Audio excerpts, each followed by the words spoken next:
Hi, I'm Tim. Welcome to Watchbox, and thanks for logging on. If you love this watch, email me, Team Mosso at thewatchbox.com. It's in the description below. It is your purchase and pricing email question line for buying this or any watch you see on any Watchbox platform. Please reach out to me directly. Email tmosso at thewatchbox.com for pricing. Today, we are discussing an exciting 2020 model year limited run. This is the Moser Cie Pioneer Center Second Rotating Bezel Collective C.02, the second watch offered by the Collective, which got its start as a tight-knit group of Silicon Valley watch connoisseurs. Now, this watch was a limited run. I've heard 50 pieces, I've heard 75, and I'm inclined to believe the lower number. I can attest that this watch's serial number is far below both of those. No matter what, we are talking dozens, not hundreds. Now, in stainless steel, the watch is 42.8 millimeters in diameter. As I measure it, it is 12.7 millimeters thick. It is 50.9 millimeters from lug tip to lug tip with a 22 millimeter spacing between the lugs. We will zoom out a little bit, throw it on my wrist, which is 16 centimeters in circumference. And you can see it's broad, but the span of the bracelet doesn't really increase the span of the watch. And what I mean by that is that if you look on both sides, you can see that the bracelet itself doesn't really have an inclination to flare out. This is a pivoted end link, so the bracelet on both sides pulls straight out and down from the lugs, which means it's really easy to fit if you're borderline. Some watches that have rigid bracelets, think a Royal Oak Offshore or maybe a Nautilus, they're going to fight the curve of your wrist. This doesn't do that. So while I still believe you need at least a 15 centimeter circumference wrist to wear the full-size Pioneer, I do think at that size it's going to wear well and it's not going to look borderline. It's going to look and feel really good.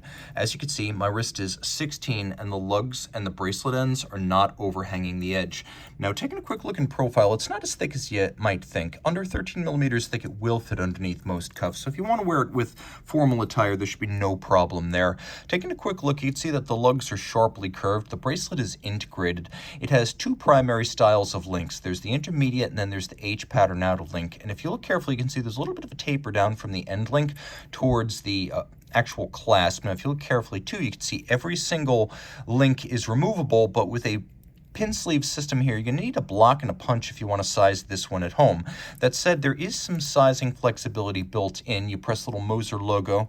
You can see internally there's a rack and a lock, and you release that and you get approximately 1 centimeter, maybe as much as 12 millimeters of incremental adjustment.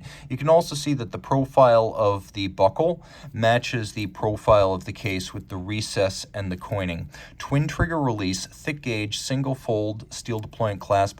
This bracelet and clasp were probably made by Brogioli of Ticino for Moser. In profile, the watch is a little bit different. Now, Moser cases are machined and then hand finished. That's how they get these hollows. They're not stamped and they're not just machined. There's a two-step process. And what's unusual here is that the flanks are polished and then the lug hoods as well as the end links are satinated for contrast. So we have the coining in the recesses, we have the polish to give it a little bit of a more distinguished look, we have media blasting on the Moser branded screw down crown, and then we have satination atop the lugs. And if you look carefully, you can see there's a little bit of a character line that slopes down from the center top to the profile of the lugs. So there is a character line that runs down the center across the top. Screw down crown, as I said, 120 meters water resistant. We've got a bezel here which has ceramic inlays, and we'll do a quick loom shot because this is a good one. As you can see, there's a lot going on. The bezel has a super positive 60 click action. Let's listen. It's a chunky bezel. It's not 120 clicks fine, but the 60 click action will be gratifying for those who feel that a dive bezel should feel tool-like and solid, and this does. Now, you can see all of the numerals are loomed because within the ceramic inlay of the bezel, there is still more ceramic, a ceramic loom material known as globalite. And if you look carefully on the dial, you could see that the indices themselves are three-dimensional applications of this ceramic luminant, and that the same material has been placed on the hands at center. So a fully loomed dial, a fully loomed bezel, which makes it easier to read in the dark. And then these applique indices, they are solid blocks of ceramic lume. We have polished hands at center, minimal branding, Moser. Note it doesn't say Swiss made. Moser says that the 60% Swiss content, Swiss value standard is too low.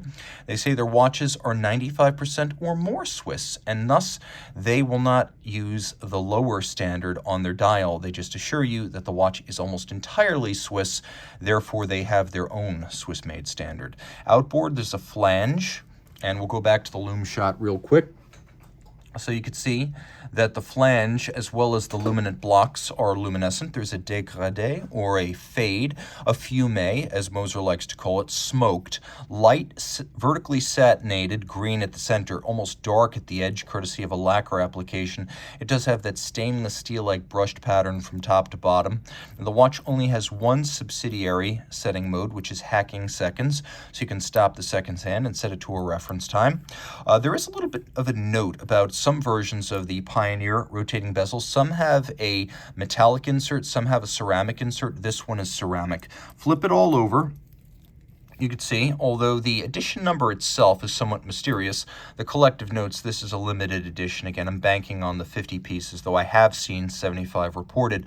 Tungsten rotor, bidirectional rotating, magic lever style pawl-based winding system, 72-hour power reserve via a single large mainspring barrel, a full balance bridge, and a free-sprung balance for shock resistance. Those two features mitigate against shock. The beat rate is 21,600 vibrations per hour, but in exchange for the lower beat rate, Moser gives you a physically larger, more massive balance to, again, mitigate against other effects such as deviation. Now, the big slow beating balance, as well as the hairspring, as well as the escapement, all made in-house by Moser, a true manufacturer that makes every part of the movement, not just the tough bridge and plate entry level to call yourself a manufacturer, but the super tough assortment, the hairspring, the balance, the escape wheel, and the lever. They make that in-house. You can see double-crusted Côte de Genève across the bridges. There's engine turning on the base plate. There's satination on the train wheels. There's also satination on the crown wheel core and the crown wheel lip. We have a combination of satination and media blasting on the rotor with solarization on the center of the bearing. Note that hybrid ceramic bearings are used unlubricated for high efficiency and also low maintenance. All the screw heads are black polished. There's satination and beveling on the balance bridge. It's a good-looking movement with a judicious blend of manual and mechanical finish that I would compare favorably to something like Audemars Piguet. You can see they even beveled the jewel sinks, which I really like.